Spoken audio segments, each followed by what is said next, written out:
So we're not going to hang out with them. That's why we get on Alizé about hanging out with them, man. Chopping it up with them, as so to speak. Because that's nothing but confusion. Why would you hang out with people that are into something that you're not into, man? And then they curse your God.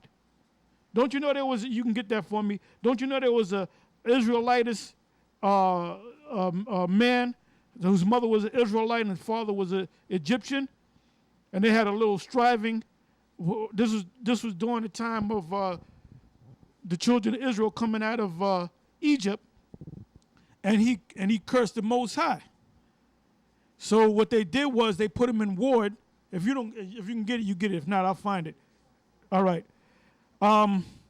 So what happened was they put him in ward, and then they went and inquired of the Lord as to what they should do to this man. Meaning they went to spiritual men that the Most High talked to these spiritual men and said, what should we do about this matter? Because this man didn't put no respect on the Most High's name. And that's why Birdman got mad. I understand why he got mad, you know? I mean, somebody don't put respect on my name or whatever. I'm not going to kill the person, but I'm like, look, why don't you put some respect on it, man? Put some respect on it. This man didn't want to put no respect on, that's how you spell it for now. That's how you say it, brother. You know, the credit goes to Birdman. Hey, but anyway, he didn't respect the Most High because he gave him a bad name. He said he blasphemed his name. So what did the Most High tell him to do? He said, kill that guy. And I'm pretty sure at that scene, they were kind of like, they were smart, but they were like, damn, Most High ain't playing, man. Most High said, kill that guy. We're going to have to kill that guy. So why would you hang out with guys, even though they're Israelites?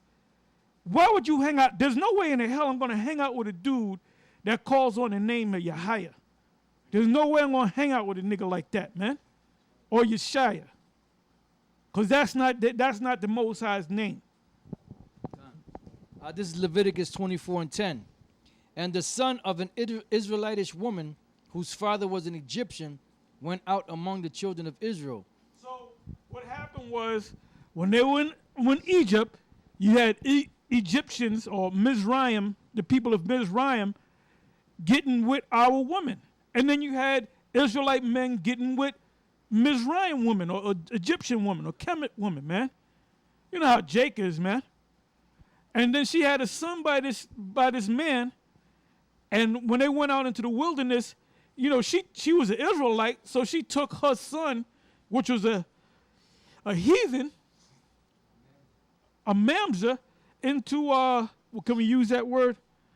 Okay, I'm going to look it up, though. But, yeah, to go to the, you're a bastard, yeah, a mamzer, yep. And showing you that she was probably, now the Egyptian, the man either died, you know, it doesn't tell you what happened to the father. He either stayed behind or he was in the Egyptian military and he died, or whatever the case may be. Based on what we're reading, the father wasn't around. All right? So here this Israelite woman took her son, which showing you that the spirit comes from the father. Whatever your father is, that's what you are, okay? It's not how black you are, how so-called white you are. You know, it's the spirit that's in you. So here they are. They went out into the wilderness.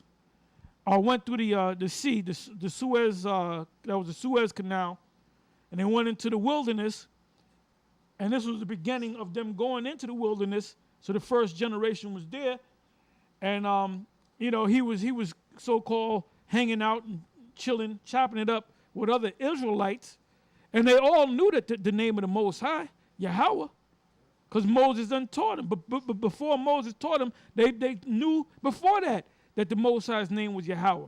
And the other nations knew that the Most High's name is Yahweh. Because you got these guys from the GOCC, and we keep getting on them guys, but that's the spirit on us getting on them. Talking about, the reason why we don't use the name Yahweh is because the other nations used it. Well, wait a minute, so big deal. The other nations knew the name. They knew the power of the Most High. It says that the Most High's name is fearful among the heathen, something like that. That's what it says. That's what it says. So like the story of, like I did a little sit down on Balaam and Balak, man. And it said in Numbers 24 that it said the man whose eyes were open said. So what did that mean? What did it mean by his eyes were open? His spiritual eyes were open. In other words, the Most High, gave him intellect. Let him see the future. Then he went and told Balak, the king of Moab, that, look, man, let me tell you something. You're not going to curse these people, but this is what's going to happen to you. He said, these people that you want to curse, at the end of days, they're going to kick your ass. They're going to kick Esau's ass. They're going to kick all these different nations that you see around about you. He said they're going to kick all of their asses. That's what they're going to do. So if the Most High came to them like that and showed a Balaam, a man that was not an Israelite, that said that when he died, that he died and come back as an Israelite, I'm merely paraphrasing. If the Most High came to him, didn't he have to know the Most High's name? Now, I don't tell you that in the scriptures, but the Most High worked with this man. The Most High showed this man something that was going to happen that haven't even happened yet. Yeah. That's going to happen more than 2,000 years in the future. He said, ultimately, this is what these people are going to do to you. They're going to mess you up. And they're going to mess up all the other nations round about you. And then the Canaanites, they spoke, like if you put in Canaanite language or ancient Canaanite language, it's going to be the ancient Hebrew. Because we were from that same region, man. So them Canaanites spoke Hebrew. And then they gave their children Hebrew names. And they knew about Alashadja, and they heard the name Yahweh. So you come on, and then Elder Rakar said, this is going back maybe 7-8 years ago, and he told me that. He said on a video. He said, the reason why the name of the Most High is not Yahweh, Esau the Illuminati put that in there, something to that effect. So when I did my checking, I found out the real name. You ain't find out shit, man. Okay? But anyway, going back to that thing, that shows you the importance of that name, that when this guy didn't put no respect on the Most High's name, that the Most High said, look, kill that little mamzer. That's right. This is back in Leviticus 24:10. In the center of it. It says, and this son of the Israelitish woman and a man of Israel strove together in the camp. So he was fighting with a Jake. And the Israelitish woman's son blasphemed the name of Yahweh and cursed. And they brought him unto Moses, and his mother's name was Shelomith, the daughter of Dibri of the tribe of Dan. And they put him inward, that the mind of Yahweh might be showed them.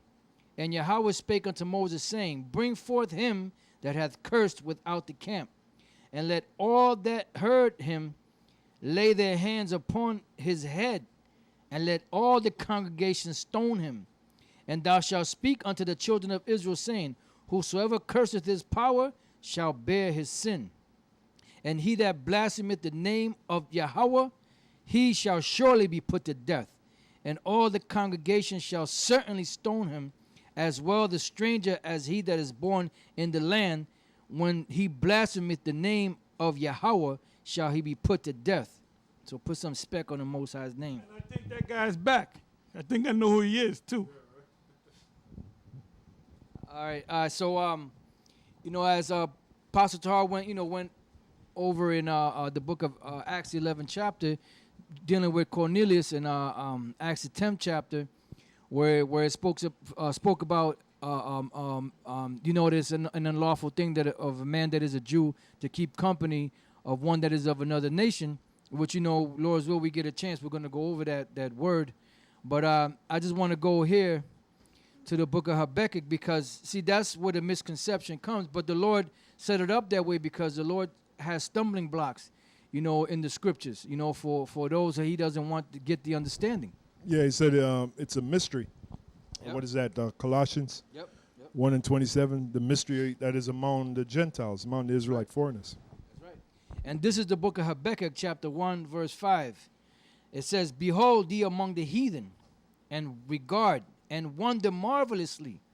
Why? Because, you know, when Israel went off, when they got pushed to the side, you know, to the Jews, the southern kingdom, they were like, man, there's no more hope for you people. You're just basically like heathens. So they had no clue or no idea what was going to happen in the future, even though the Lord wrote about it in the Old Testament. You know, to show you that they're not open. That veil was still over their eyes. Even though they were masters of the Old Testament, masters of the law, their eyes were still blinded. It says, behold ye among the heathen, and regard and wonder marvelously. For I will work a work in your days which you will not believe, though it be told you. Why? Because to them, the Israel was just gone. You know, that's what when you read in 2 Kings, the 17th chapter, it said that all the seed of Israel was cast out except for the tribe of Judah. They were the only ones that were there, and eventually they were cast out too. So seeing that the Jews knew that, because they knew the history, they knew the law, they knew the Tanakh, you know, their whole mindset was like, look, the only ones that is here is just us, and that's it. The other tribes, they're lost. They're out there as those heathens are, you know. So that was their attitude about it, like the parable of the prodigal son. That was Judah, Benjamin, Levi, the southern kingdom, and the remnant of those that stayed there, and the prodigal son was the Israelite foreigners that had fallen away, you know. So the Lord is rejoicing that these Israelite foreigners are being brought back to the fold, because this is His plan. Let me go back to Acts 10:28. It says, and he said unto them, ye know how that it is an unlawful thing for a man that is a Jew, a proper Jew, to keep company or come unto one of another nation. But the Most High has showed me that I should not call any man common or unclean. This was the Israelite, all right? It said, therefore came I unto you without gainsaying, as soon as I was sent for. I asked therefore for what intent ye have sent for me. And it says, and Cornelius said, 4 days ago I was fasting until this hour, and at the 9th hour I prayed in my house, and behold, a man stood before me in bright clothing, and said, Cornelius, thy prayer is heard, and thine alms are had in remembrance in the sight of the Most High. So this guy was this is the most humblest Edomite that ever lived. This dude was so bad, this devil was so bad that he got the Most High to say, damn, I like this Edomite. How stupid can you be? How stupid can you be? How can you be so stupid? That's why people know, even the ones that hate us, they know where the men. Baloo knows where the men of the Lord. Alizé, he knows where the men of the Lord. Okay? All these guys know where the men of the Lord. All right? Because if you're teaching otherwise from what we're teaching, you look, the Most High ain't dealing with you, period. All right? But anyway, now let's go back to the 28th verse, right? It says,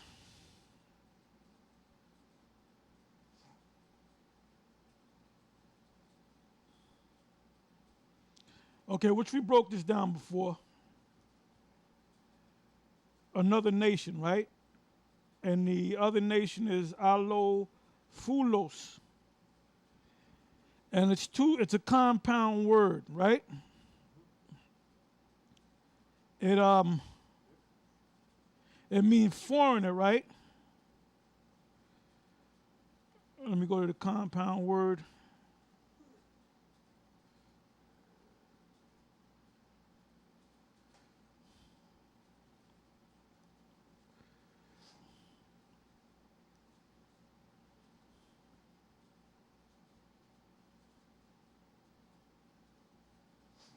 Okay, the second part of the compound word, which is fula, which means a tribe.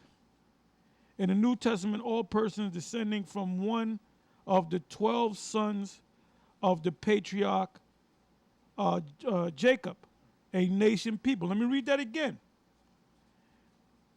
This is from the word Fula, a tribe. In the New Testament, all persons descending from one of the 12 sons of the patriarch Jacob. So what is it telling you? That Cornelius had to come from one of the 12 sons. It didn't tell you whether he was a Judite, Benjamite, Levite, but he was from one of the 12 sons. And that's why that's you have something? Yeah. The book of James, 1:1. It says, James, the servant of the Heavenly Father and of the Lord Yahushai, to the 12 tribes which are scattered abroad, greeting. So why would James write that letter? And why would he specify 12 tribes?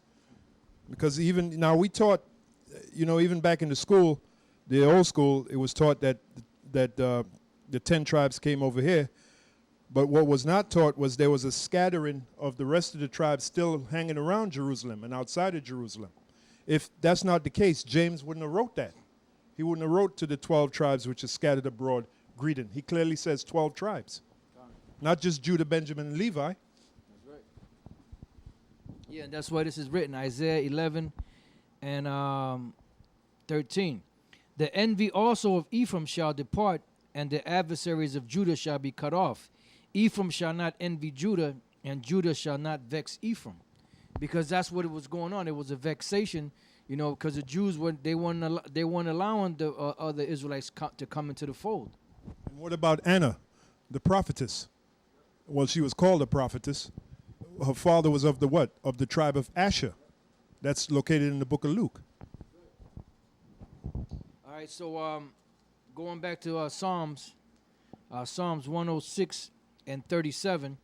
Yea, they sacrificed their sons and their daughters unto devils, and shed innocent blood, even the blood of their sons and of their daughters, whom they sacrificed unto the idols of Canaan. And the land was polluted with blood. Thus were they defiled with their own works, and went a-whoring with their own inventions. Therefore was the wrath of the Lord kindled against his people, insomuch that he abhorred his own inheritance. So he avoided his own inheritance. And that's why this is written here in the book of Hosea. Just bear with me 1 second. It's the book of Hosea, the 8th chapter and the 8th verse. And it says, Israel is swallowed up. See, because they became destroyed, destructured. Israel is swallowed up. Now shall they be among the Gentiles as a vessel wherein is no pleasure. Because the Most High wasn't taking pleasure in that vessel anymore, because they became defiled.